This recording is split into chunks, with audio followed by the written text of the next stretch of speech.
নমস্কার, জয় গুরুমণ্ডলী, জয় গুরুদেব। আজকে আমাদের যে বিষয়ে আজকে আলোচনা হবে, আমরা মাঝে মধ্যে জীবনে এমন কিছু সমস্যার মধ্যে পড়ি যেগুলো সলভ করা খুব মুশকিল। যেমন ধরুন সাংসারিক অশান্তি বা শত্রুতা হচ্ছে, কিন্তু আপনি কাউকে দেখতে পাচ্ছেন না, অদৃশ্য শত্রু।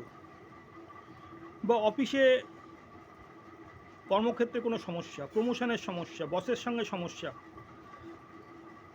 ব্যবসা করছেন, সব ঠিকঠাক ছিল, কিন্তু হঠাৎ করে কাস্টমারের অভাব, ব্যবসাটা আনতে পারছেন না। এরকম নানান ধরনের সমস্যা। বা ধরুন সন্তান বিগড়ে যাচ্ছে, এরকম নানান ধরনের অদ্ভুত অদ্ভুত সমস্যা আমাদের জীবনের সামনে এসে উপস্থিত হয়।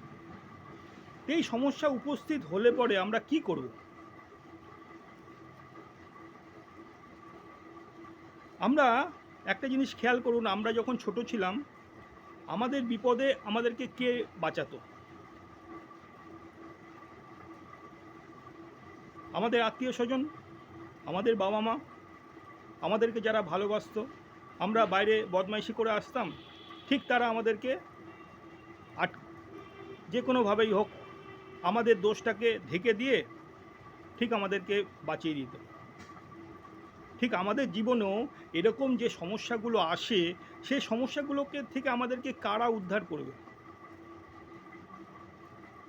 তারাই উদ্ধার করবে যারা আমাদেরকে একসময় ভালোবাসতো, কিন্তু তারা এখন আমাদের চোখের সামনে নেই, পৃথিবীর ইহজগতে নেই। কিন্তু একটা জিনিস মাথায় রাখবেন, যে এই পৃথিবীটাই চলছে দেওয়া নেওয়ার উপরে। আপনি কিছু দেবেন, আমি কিছু দেব। এক হাতে কখনো তালি বাজে না। আর আমরা বিপদে পড়লে কি করি? কোনো ঠাকুর বাড়িতে যাই, ভগবানের কাছে প্রার্থনা করি।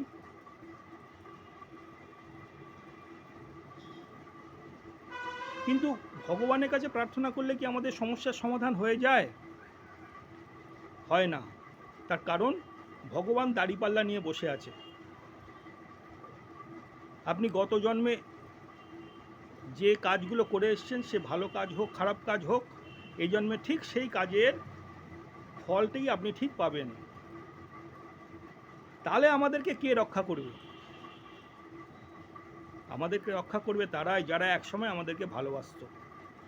কিন্তু এমনি এমনি কি আমাদেরকে উদ্ধার করবে? কোনোদিনও না।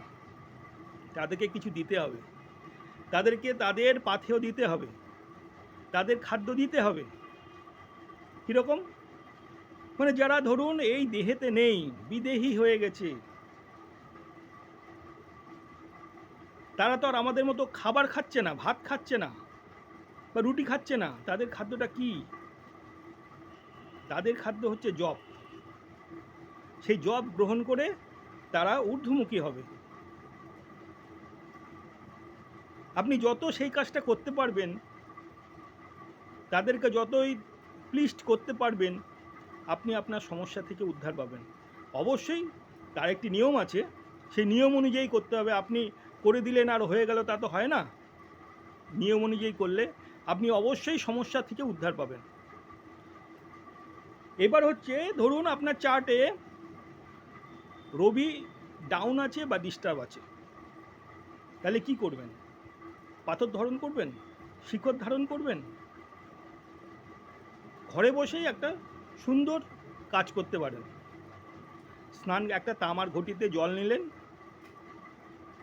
স্নান করে উঠে সূর্যের দিকে তাকিয়ে ওই তামার ঘটি থেকে সূর্যের দিকে জলটা দেবেন, তর্পণের মতো করে দেবেন।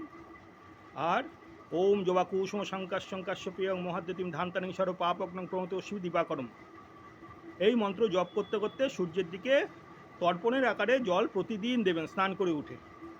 আর কপালে লাল চন্দনের টিপ লাগাবেন। তাহলেই দেখবেন আস্তে আস্তে আস্তে আস্তে আপনার দুর্বল রবি বা অশুভ রবি আপনাকে ভালো ফল দিতে আরম্ভ করেছে। ধন্যবাদ।